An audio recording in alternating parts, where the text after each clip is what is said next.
मैं अंतर्ज्ञान और प्रेरणा में विश्वास करता हूँ। कई बार मुझे लगता है कि मैं सही हूँ, जबकि मुझे इसका कारण नहीं पता।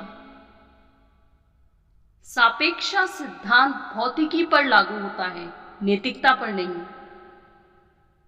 सत्य की खोज उसकी प्राप्ति से भी अधिक मूल्यवान है।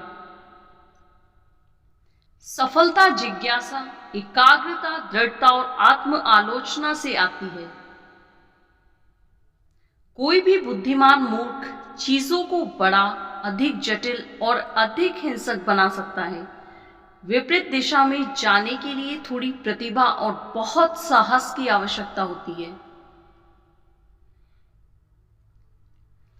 कमजोर लोग बदला लेते हैं, ताकतवर लोग माफ कर देते हैं, बुद्धिमान लोग नजरअंदाज करते हैं।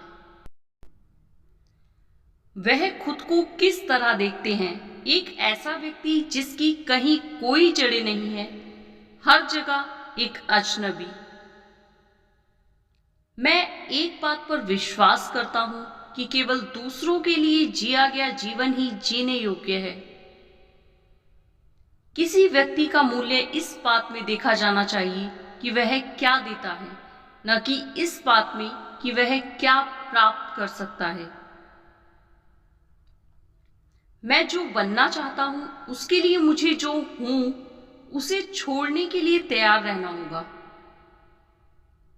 कोई भी मूल्यवान वस्तु महत्वाकांक्षा या मात्र कर्तव्य की भावना से उत्पन्न नहीं होती, बल्कि वह मनुष्यों और वस्तुगत वस्तुओं के प्रति प्रेम और भक्ति से उत्पन्न होती है।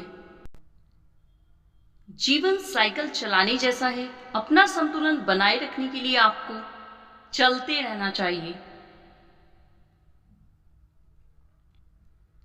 मनुष्य का नैतिक व्यवहार सहानुभूति, शिक्षा और सामाजिक संबंधों पर आधारित होना चाहिए। किसी धार्मिक आधार की आवश्यकता नहीं है।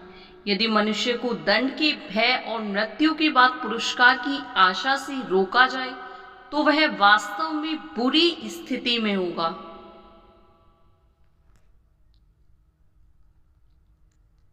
शांति बल से नहीं कायम की जा सकती, इसे केवल समझदारी से ही प्राप्त किया जा सकता है।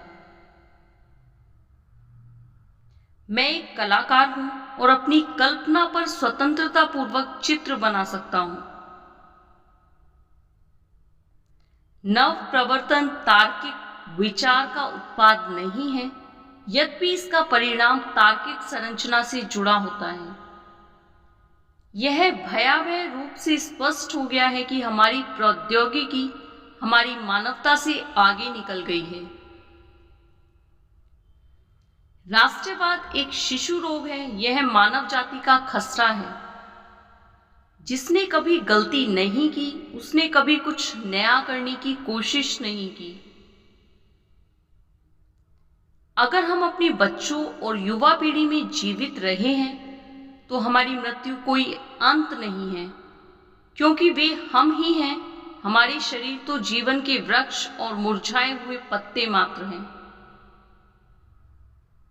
प्रत्येक व्यक्ति को अपने जीवन पर अधिकार है, और युद्ध उन जीवनों को नष्ट कर देता है जो आशाजनक थे। यह बिल्कुल स्वाभाविक है। हर कोई वही काम करना पसंद करता है जिसमें उसकी प्रतिभा होती है। कल्पना ज्ञान से ज्यादा महत्वपूर्ण है, क्योंकि ज्ञान सीमित है, जबकि कल्पना पूरी दुनिया को अपने में समाहित करती है, प्रगति को प्रेरित करती है, विकास को जन्म देती है। सख्ती से कहें तो यह वैज्ञानिक शोध में एक वास्तविक कारक है।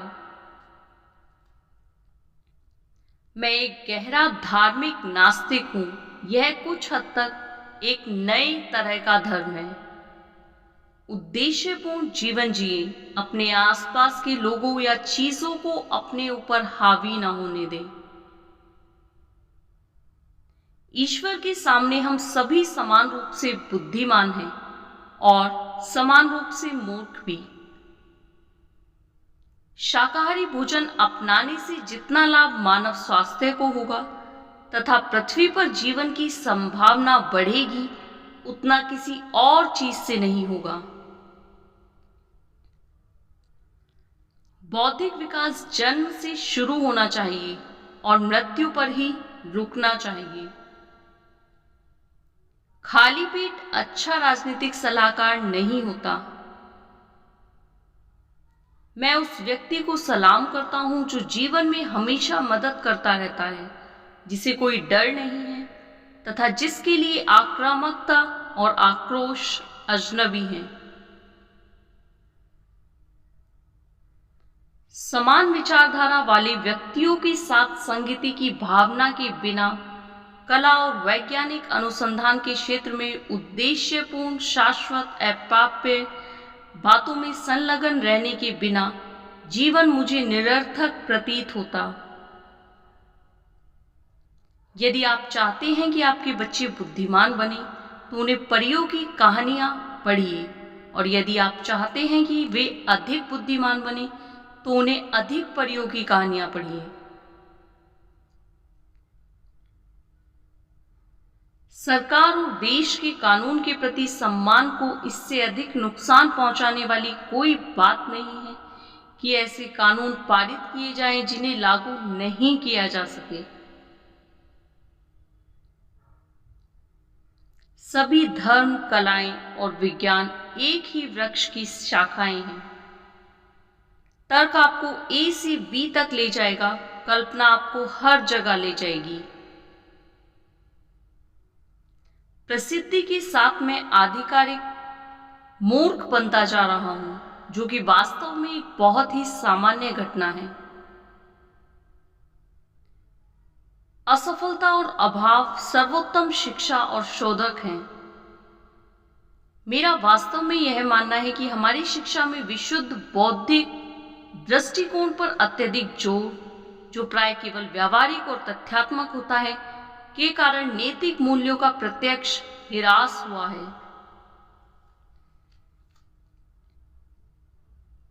किसी मनुष्य का वास्तविक मूल्य मुख्यतः इस बात से निर्धारित होता है कि उसने किस सीमा तक और किस अर्थ में स्वयं से मुक्ति प्राप्त की है।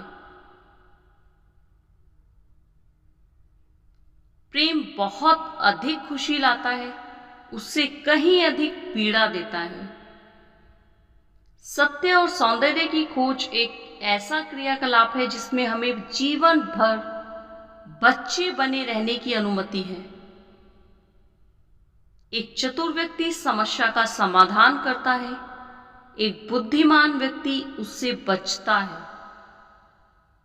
स्कूल और जीवन में काम करने का सबसे महत्वपूर्ण उद्देश्य है काम में आनंद, उसके परिणाम में आनंद और समुदाय के लिए परिणाम के मूल्य का ज्ञान। एक मेज, एक कुर्सी, फलों का कटोरा और एक वायलिन एक आदमी को खुश रखने के लिए और क्या चाहिए। जो सही है वह हमेशा लोकप्रिय नहीं होता, और जो लोकप्रिय है वह हमेशा सही नहीं होता। मृत्यु एक वास्तविकता है। जीवन निश्चित रूप से तब समाप्त होता है जब व्यक्ति अपने कार्यों से अपने पर्यावरण को प्रभावित करना बंद कर देता है। वह अपने अनुभव के कुल योग में अब एक कण भी नहीं जोड़ सकता।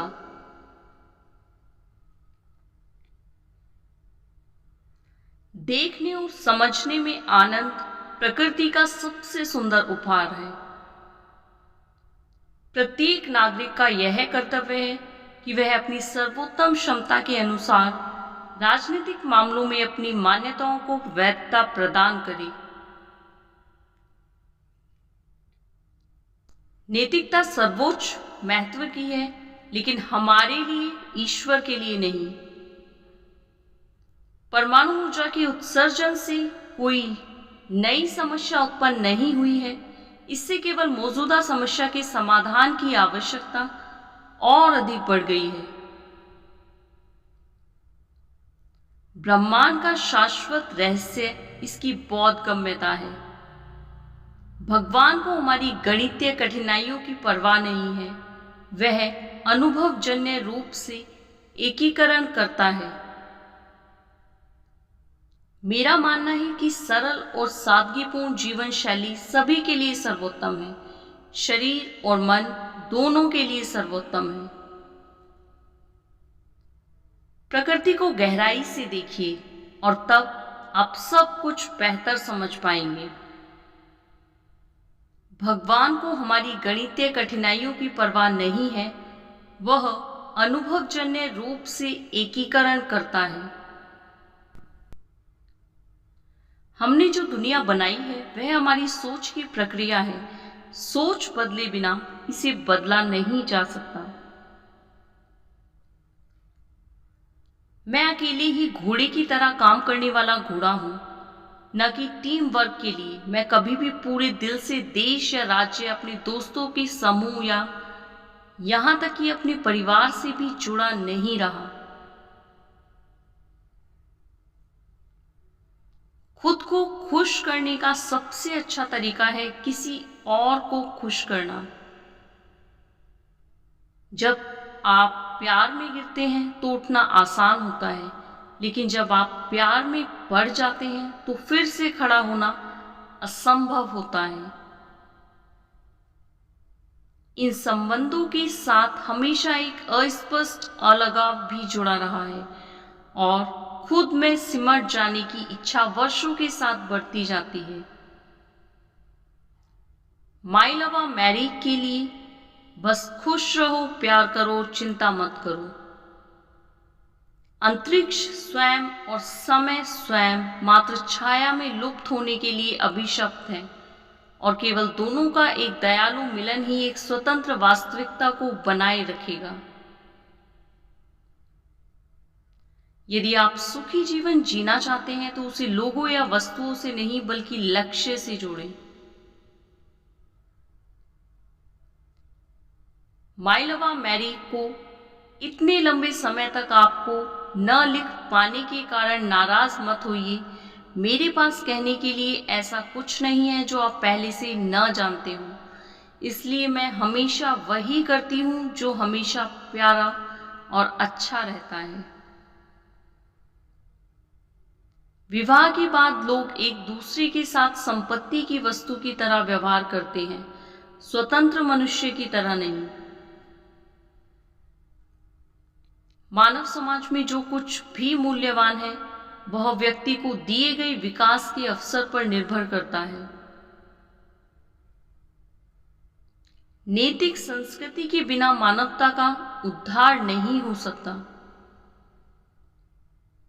मैं ऐसे ईश्वर की कल्पना नहीं कर सकता जो अपनी बनाई वस्तुओं को पुरस्कार और दंड देता हो तथा जो मानवीय दुर्बलता का प्रतिबिंब मात्र हो।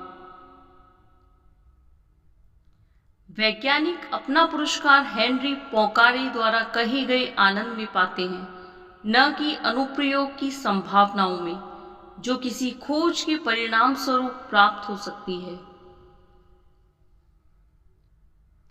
सामाजिक न्याय और सामाजिक उत्तरदायित्व में मेरी गहरी रुचि हमेशा से ही पुरुषों और महिलाओं के साथ सीधे जुड़ाव की इच्छा की कमी के विपरीत रही है।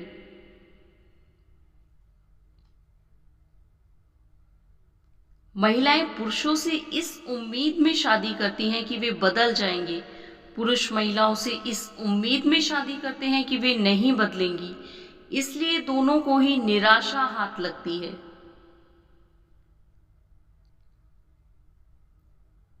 ऐसा क्यों है कि कोई भी मुझे नहीं समझता, फिर भी हर कोई मुझे पसंद करता है। वीडियो के बारे में अपनी राय कमेंट सेक्शन में जरूर बताएं और नेक्स्ट वीडियो के लिए वीडियो को लाइक, शेयर और चैनल को सब्सक्राइब करना बिल्कुल ना भूलें। आपका एक लाइक, शेयर, कमेंट और सब्सक्राइब हमारी मोटिवेशन का काम करेगा। धन्यवाद।